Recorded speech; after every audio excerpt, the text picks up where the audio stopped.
Good morning, students. How are you? Today is Monday, 4th January 2021. From today, we will start computer subject. So, take your computer book. Let's start first chapter. Go on page number 7. First chapter, computer generation. A computer is tool and partner in every sphere of human life and activity. Computers are bringing many changes in industries, government, education, medicine, scientific research, law, social service, and even arts like music, movies and paintings. Computer हमारी human life का एक partner हो गया है, एक ज़िंदगी का एक हिस्सा है. Computer are bringing many changes in industries. Computer के थ्रू हमारी जो इंडस्ट्रीज़ है, government, education, medicine, scientific research, इन सभी में बहुत कुछ चेंजेस आए हैं. इनके अलावा म्यूज़िक, मूवीज़ एंड पेंटिंग में भी. The word computing means an act of calculating. After the invention of the manual calculating tool, the concept of using electronic gadgets for computation was introduced, which gave birth to the computer. The evolution of computers has passed through a number of stages before reaching the present state of development. During the early development period, certain machines had been developed and brief description of them in given below. Computer एक तरीके से act of calculator, एक तरीके से गणना का एक कला है जिसमें हमें इलेक्ट्रॉनिक डिवाइस को, गैजेट्स को का एक कॉन्सेप्ट है जिसके थ्रू हमने बहुत सारे चेंजेस हुए हैं, उनके बारे में नीचे दिया गया है. फर्स्ट है abacus. Abacus was the first calculating machine invented to count large number. It was a wooden rake holding two horizontal wire with beads strung on them. The position of the beads was changed to enter a number. Simple calculation like addition or subtraction were performed using it. Abacus एक first calculation device है इसके through हम large number को count कर सकते हैं. इसमें एक लकड़ी की एक रैक होती है जिसमें हॉरिजॉन्टल वायर लगे रहते हैं और इनमें कुछ मोती जैसे लगे रहते हैं जिनको हम नंबर डाल के जिसमें हमें कैलकुलेशन कर सकते हैं. नेक्स्ट है Napier bonds. In 1616 John Napier invented A calculating device called Napier bonds. This device is set of rectangular rod marked with number. It was meant of simple calculation like addition, multiplication and division of numbers. Later on, it was improved to find the square root of a number. Next था इन 1616 में John Napier ने एक device बनाई थी जिसका नाम था Napier bonds. ये एक रेक्टेंगुलर रोड का लगा हुआ एक डिवाइस था जिसमें सिंपल कैलकुलेशन की जाती थी, जिसमें एडिशन, सब्ट्रैक्शन, डिवीज़न तीनों होते थे. इसके साथ ही स्क्वायर रूट किसी भी नंबर का भी निकाला जा सकता था. नेक्स्ट है Pascaline. Blaise Pascal invented the first mechanical calculator in 1641. It was named Pascaline. It has a box with 8 movable wheels called dial. The number for calculation were entered with dial. It could add, subtract, divide and multiply the number as big as 1000. बेल्जे pascal ने एक calculation device बनाई थी 1941 में जिसका नाम Pascaline रखा था. ये एक तरीका का बॉक्स था जिस पे 8 घूमने वाले व्हील्स लगे थे जिन्हें हम डायल बोलते थे और इन डायल के ज़रिए ही हम कोई भी नंबर को उसमें फीड करते और उसके थ्रू हम subtract, minus, plus, divide and multiply बहुत ही बड़ी संख्या में भी कर सकते थे.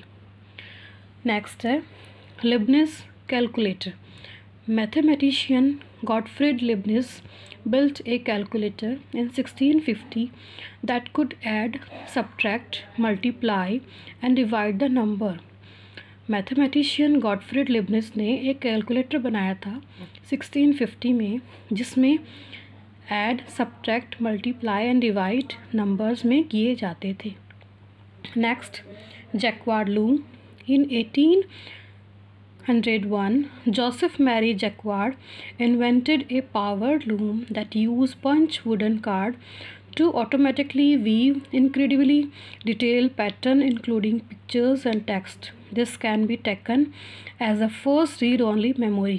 जोसेफ मैरी जैक्वार्ड ने 1801 में एक पावर्ड लूम बनाया था जिसको वुडन कार्ड के नाम से जाना जाता था। ऑटोमेटिकली इसमें किसी भी कार्ड के ऊपर डिज़ाइन जिस तरह से की जाती है उस तरह से पिक्चर्स एंड टेक्स्ट को इंक्लूड एक पैटर्न बनाया जाता था। इसे सबसे पहले रीड ओनली मेमोरी डिवाइस में जाने लगा। Next, Babbage engine. Charles Babbage, A mathematic professor, designed an automatic calculating machine in 1822. He called it difference engine. Charles Babbage एक मैथमेटिक्स के प्रोफेसर थे जिन्होंने एक ऑटोमेटिक कैलकुलेटिंग मशीन बनाई थी 1822 में, जिसे डिफरेंस इंजन के नाम से जाने गया। नेक्स्ट है analytical engine. In 1832, Babbage abandoned work on his difference engine in favor of another project he considered to be far superior, a machine he called his analytical engine. Babbage believed his analytical engine would solve the problems of the differential engine in both respects. 1832 में Babbage एबेंटन ने जो छोड़ा हुआ engine था work उसका, उसे अगले project के ज़रिए उन्हें सुपीरियर किया, मतलब उससे कुशल जाना कि वो ज़्यादा उससे अच्छा है। A machine he called analytical engine, और उसे उसका नाम दिया गया एनालिटिकल इंजन, जिसमें बहुत सारी इंजन्स, इस इंजन के थ्रू बहुत सारी प्रॉब्लम्स जो थी कैलकुलेशन की वो सॉल्व की जाने लगी। आगे है next, generation of computers.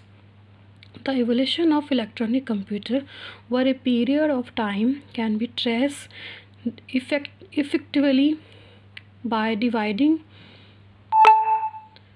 this period into various generations.